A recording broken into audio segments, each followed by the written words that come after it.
বিশ্ব রাজনীতির অন্যতম স্পর্শকাতর অঞ্চল মধ্যপ্রাচ্যে আবারও যেন বেজে উঠল যুদ্ধের গর্জন। দীর্ঘদিনের আপাত শান্ত পরিস্থিতি ভেঙে এক আকস্মিক ও নাটকীয় মোড় নিয়েছে এই অঞ্চলের ভূ রাজনীতি। এই নতুন সংকট কেবল যুদ্ধমান পক্ষগুলোর মধ্যেই সীমাবদ্ধ নেই, বরং এর উত্তাপ ছড়িয়ে পড়েছে দূরবর্তী অন্য এক পারমাণবিক শক্তিধর রাষ্ট্রেও।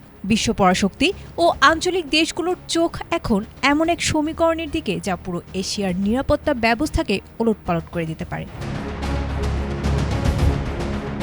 ইয়েমেনের ইরান সমর্থিত গোষ্ঠীতে সৌদি আরবে আকস্মিক ক্ষেপণাস্ত্র হামলার পর মধ্যপ্রাচ্যে নতুন করে যুদ্ধাবস্থা তৈরি হয়েছে। গোষ্ঠীর দাবি, তাদের নিয়ন্ত্রিত বিমানবন্দরে সৌদি বিমান হামলার জবাবেই তারা এই পাল্টা আঘাত হেনেছে। এর মাধ্যমে দীর্ঘ 4 বছরের ভঙ্গুর যুদ্ধবিরতি কার্যত ভেঙে গেল। এই ঘটনার পর চরম উদ্বেগ প্রকাশ করেছে পাকিস্তান। কূটনৈতিক ও সামরিক সূত্রে জানা গেছে, ইসলামাবাদ ইতোমধ্যে তেহরানকে কড়া বার্তা দিয়েছে। পাকিস্তানের স্পষ্ট কথা, সৌদি আরবের ওপর যে কোনো হামলা পাকিস্তানের ওপর সরাসরি আঘাত এবং এটি তাদের জন্য একটি চূড়ান্ত রেড লাইন।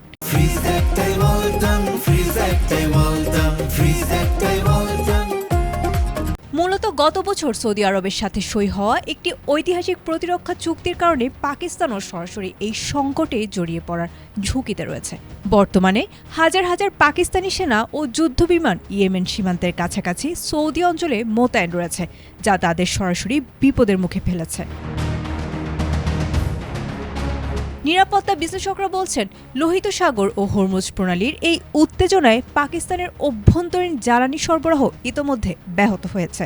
ফলে বাধ্য হয়ে পাকিস্তান সরকারকে ব্যবসা প্রতিষ্ঠান আগেভাগে বন্ধ করার মতো জরুরি পদক্ষেপ নিতে হয়েছে।